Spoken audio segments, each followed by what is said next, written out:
नबी रहमत सल्लल्लाहु ताला अलैहि वसल्लम अपनी महबूब ज़ौजा हज़रत अम्मा आयशा सिद्दीक़ा तय्यबा ताहिरा रज़ियल्लाहु ताला अन्हा के साथ तशरीफ़ फरमा थे। दोपहर का वक़्त था। इरशाद फरमाया, आयशा तुम्हें सूरज के मुतालिक कुछ पता है? अर्ज़ किया, सोने महबूब आप इरशाद फरमाए ना, क्या है? आका करीम अलैहिस्सलाम ने इरशाद फरमाया, सूरज जब सुबह निकलने लगता है तो सबसे पहले रब की बारगाह में सजदा करता है, इजाज़त तलब करता है कि मैं तुलू होने लगा हूँ, क्या मुझे इजाज़त है? अल्लाह की तरफ से इजाज़त मिलती है तो फिर ये निकलता है।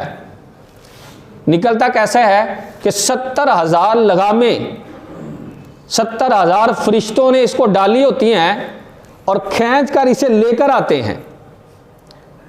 और जब ये काबा के ऊपर आता है ना, काबा की तजल्लियात का दीदार करता है, काबा की मोहब्बत में खुद रफ्ता हो जाता है, तो आगे जाने से इनकार कर देता, कहता अब मैंने आगे नहीं जाना, अब मैंने काबा के ऊपर ही रहना है। फरिश्ते जोर लगाते हैं, सूरज नहीं हिलता। अब दिन तो गुरूब करवाना है। अल्लाह रब्बुल इज़्ज़त फरिश्तों के दिल के अंदर इल्हाम डालता है, इससे ये कहो क्या सूरज तेरी पेशानी के ऊपर जो नाम लिखा है ना, उस नाम का वास्ता है, आगे की तरफ बढ़। जब फरिश्ते उस नाम का वास्ता देते हैं ना, तो सूरज चलना शुरू कर देता है। अम्मा आयशा सिद्दीक़ा बड़ी हैरान हुई। अर्ज़ किया, या रसूलल्लाह, वो इतनी अज़मत वाला नाम, इतनी फजीलत वाला नाम किसका है जिसके वसीले से सूरज आगे चलना शुरू हो जाता है? सरकार सल्लल्लाहु ताला अलैहि वसल्लम ने इरशाद फरमाया, वो सिद्दीक़ अकबर का नाम लिखा हो। कितनी फजीलत है यार, जिसने अपना सब कुछ आका करीम अलैहिस्सलाम के कदमों पे कुर्बान किया ना, फिर अल्लाह के रसूल सल्लल्लाहु ताला अलैहि वसल्लम ने भी उसे बड़ी फजीलत अता फरमा दी। हज़रत अली ख़ुद बयान करते हैं कि एक मरतबा आका करीम अलैहिस्सलाम बैठे हुए थे और मैं अकेले ही सरकार के पास बैठा हुआ था, गुफ्तगू हो रही थी। अचानक उधर से ना सैयदना सिद्दीक़ अकबर और फ़ारूक़ आज़म निकले।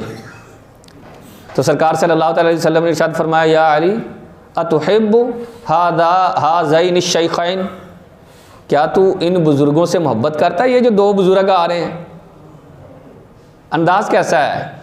इरशाद फरमाया, इन दो बुज़ुर्गों से मोहब्बत करता है? अर्ज़ किया, या रसूलल्लाह, हाँ करता हूँ मोहब्बत। फरमाया, हाँ, इनसे मोहब्बत करना, जो इनसे मोहब्बत करता है अल्लाह उसको जन्नत में दाखिल फरमाएगा। मोहब्बत, सैयदना सिद्दीक़ अकबर, सैयदना फ़ारूक़ आज़म से मोहब्बत। फिर दूसरी जगह इरशाद फरमाया, नबी करीम सल्लल्लाहु ताला अलैहि वसल्लम ने इरशाद फरमाया, मेरा और सिद्दीक़ अकबर का खमीर एक ही है। खमीर एक है भाई, तो जिसका खबीर इतना आला है उसका ज़मीर का आलम क्या होगा फिर? सैयदना सिद्दीक़ अकबर रज़ियल्लाहु ताला अन्हु को अल्लाह ने ये मर्तबा दिया। बाज़ लोग माज़अल्लाह सैयदना सिद्दीक़ अकबर रज़ियल्लाहु ताला अन्हु की शान में नाज़ेबा कलिमात कहना शुरू हो जाते हैं। कुछ ख्याल नहीं करते कि ये कौन हैं, कि जिनके बारे में नबी रहमत सल्लल्लाहु ताला अलैहि वसल्लम ने मुतअद्दिद अहादीस के अंदर जिनकी फजीलत बयान फरमाई। इरशाद फरमाया, लिकुल्लि नबिय्यिन रफ़ीक़ुन, हर नबी के लिए कोई ना कोई रफ़ीक होता है, कोई ना कोई दोस्त होता है। और दोस्त कौन होता है? जिसके साथ बैठ के बंदा दुख सुख की बातें करता है, राज़ो न्याज की बातें करता है। तो इरशाद फरमाया, हर नबी के लिए कोई ना कोई दोस्त है। व रफ़ीक़ी फ़िल जन्नती, फरमाया मेरा रफ़ीक जन्नत में अबू बकर है और दुनिया में भी अबू बकर ही है। दुनिया में भी और जन्नत में भी जो मेरा दोस्त है ना, वो अबू बकर है।